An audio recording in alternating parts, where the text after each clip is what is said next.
اور اس کی افضلیت کی جو وجہ ہے وہ یہ ہے کہ اس رات میں فرشتے نازل ہوتے ہیں۔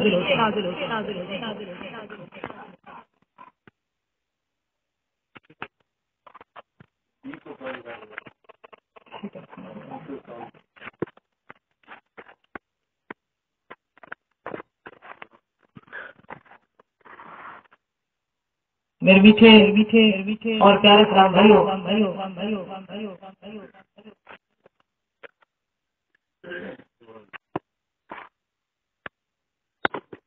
اگر غور کریں کہ شب قدر کو افضل کیوں قرار دیا گیا؟ 1000 مہینوں سے افضل ہے، 1000 مہینوں سے افضل ہے۔ اس کی افضلیت کی وجہ کیا ہے؟ اس کی افضلیت کی وجہ یہ ہے کہ اس رات میں فرشتے نازل ہوئے، اس رات میں اللہ کے فرشتے نازل ہوتے ہیں، اس وجہ سے شب قدر کو 1000 مہینوں سے افضل قرار دیا گیا ہے۔ تو آپ کا کیا خیال ہے کہ جس رات فرشتوں کے آقا کے بھی آقا، جس رات اور جس تاریخ کو، جس مہینے میں ان کی ولادت کا سعادت ہوئی ہو، پھر اس رات کی اور اس دن کی اور اس مہینے کی اور اس تاریخ کی عظمت کا کیا عالم ہوگا؟ یقیناً یہ اللہ تعالیٰ کی اللہ تعالیٰ کی کرم نوازی ہے کہ یہ اللہ نے ہمیں خوش نصیبی عطا فرمائی ہے کہ ہم حضور صلی اللہ علیہ وسلم کا میلاد منا رہے ہیں، آپ کی میلاد کی محفل میں بیٹھے ہیں، خوشیاں منا رہے ہیں۔ میرے میٹھے اور پیارے اسلام بھائیوں، جو آیت مبارکہ پڑھنے کا شرف حاصل کیا، اس کی وجہ یہ ہے کہ ہم پریشان ہو جاتے ہیں، شیطانی وسوسوں کا شکار ہو جاتے ہیں کہ ہم جو میلاد مناتے ہیں، محافل سجاتے ہیں، جلوس میلاد کے اندر شرکت کرتے ہیں، حضور کی آمد پر ہر سال جشن مناتے ہیں، خوشیوں کا اظہار کرتے ہیں، اپنے گھروں پر لائٹنگ کرتے ہیں، اپنے گھروں پر پرچم لہراتے ہیں، مرحبا یا مصطفیٰ کے نعرے لگاتے ہیں۔ اس وجہ سے نا بعض دفعہ شیطان ہمیں وسوسے دلاتا ہے اور پریشان کرنے کی کوشش کرتا ہے کہ یہ جو کام کر رہے ہیں، آیا یہ کوئی قرآن میں اس کے کرنے کا حکم ہے کہیں، یا یہ جو کام ہم کر رہے ہیں حضور کا میلاد منا رہے ہیں اور اپنے انداز میں ہم حضور کی آمد کے ڈنکے بجا رہے ہیں، کیا یہ حضور صلی اللہ علیہ وسلم سے ثابت ہے؟ کیا صحابہ کرام نے ایسا کیا ہے؟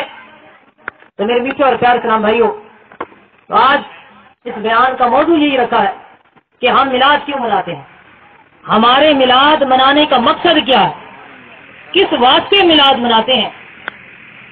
تو جو قرآن مجید فرقان حمید کی آیت مبارکہ پڑھنے کا شرف ملا، یہ پارہ 11 سورہ یونس کی آیت نمبر 58 ہے۔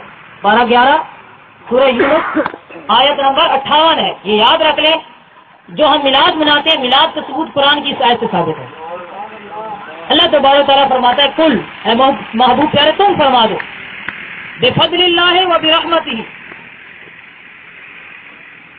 فبذلک فلیفرحوا، اللہ کے فضل اور اسی کی رحمت کے ملنے پر فلیفرحوا، چاہیے کہ وہ خوشیاں کریں۔ اب اللہ تبارک و تعالیٰ نے 2 چیزوں کے ملنے پر خوشی منانے کا، جشن منانے کا حکم دیا ہے۔ 2 چیزوں کے ملنے پر، کون سی 2 چیزیں؟ فرمایا میرا فضل ملے اور نمبر 2 میری رحمت ملے۔ 2 چیزوں کے ملنے پر اللہ تبارک تعالیٰ نے ہمیں خوشیاں منانے کا حکم دیا ہے، جشن منانے کا حکم دیا ہے۔ اب 2 چیزیں، فضل اور رحمت۔ فضل کیا ہے، رحمت کیا ہے، مسئلہ ہی حل ہو جائے گا۔ اللہ کا فضل کیا ہے، اللہ کی رحمت کیا ہے، ہمیں یہ بات معلوم ہو جائے تو مسئلہ ہی حل ہو جائے گا کہ اللہ نے فرمایا جب تمہیں میرا فضل ملے اور جب تمہیں میری رحمت ملے تو جشن مناؤ، خوشیاں مناؤ۔ اب 2 چیزیں، رب کی رحمت کیا ہے، رب کا فضل کیا ہے، تو آئیے بھی قرآن پاک سے ہم جو ہے سن لیتے ہیں۔ اللہ تبارک تعالیٰ نے سورہ احزاب کے اندر ارشاد فرمایا، وَبَشِّرِ الْمُؤْمِنِينَ بِأَنَّ لَهُم مِّنَ اللَّهِ فَضْلًا كَبِيرًا، ایمان والوں کو خوشخبری دے دو۔ اب دیکھیں یہاں پر بھی خوشخبری ایمان والوں کو ہی ہے، جو ہے ایمان والے ان کو خوشخبری دی جا رہی ہے. پتہ چلا خوشی حضور کی آمد کی وہی منائے گا جن کا ایمان ہے، جو ایمان والے ہیں. اب فرمایا ایمان والوں کو خوشخبری سنا دو. کس چیز کی؟ کہ ان کے لیے اللہ کی طرف سے بڑا فضل ہے. ان کے لیے یعنی ایمان والوں کے لیے اللہ کی جانب سے، اللہ کی طرف سے بڑا فضل ہے. اور اس آیت مبارکہ کے اندر حضور صلی اللہ علیہ وسلم کی ذات کو اللہ تعالیٰ نے بڑا فضل قرار دیا ہے. حضور صلی اللہ علیہ وسلم کی ذات کو اللہ نے بڑا فضل قرار دیا. پتہ چلا کہ اللہ کے فضل سے مراد حضور کی ذات ہے. اللہ کے فضل سے مراد کون ہے؟ حضور صلی اللہ علیہ وسلم کی ذات ہے. اور اللہ کی رحمت سے کیا مراد ہے؟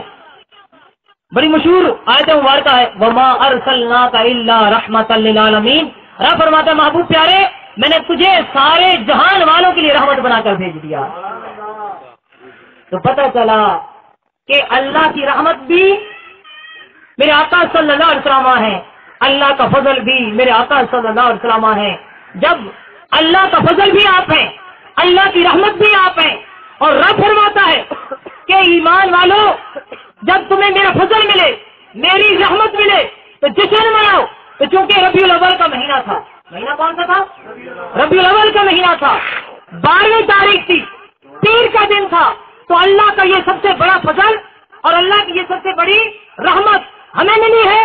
اس لیے اس دن کو ہم جشن منا کر اللہ کی اس رحمت کا شکر ادا کرتے ہیں، اللہ کے اس فضل کا شکر ادا کرتے ہیں اور اللہ تعالیٰ کے اس فرمان پر عمل کرتے ہیں. نعرہ تکبیر، نعرہ رسالت، سرکار کی آمد، دلدار کی آمد. میرے میٹھے اور پیارے اسلام بھائیوں، اب پتہ چلا اس آیت مبارکہ سے، اس کو اپنے ذہن میں رکھیے گا. 11ویں پارے کے اندر یہ آیت ہے، سورہ یونس کی آیت نمبر 58 ہے. اسی سے میلاد ثابت ہوتا ہے.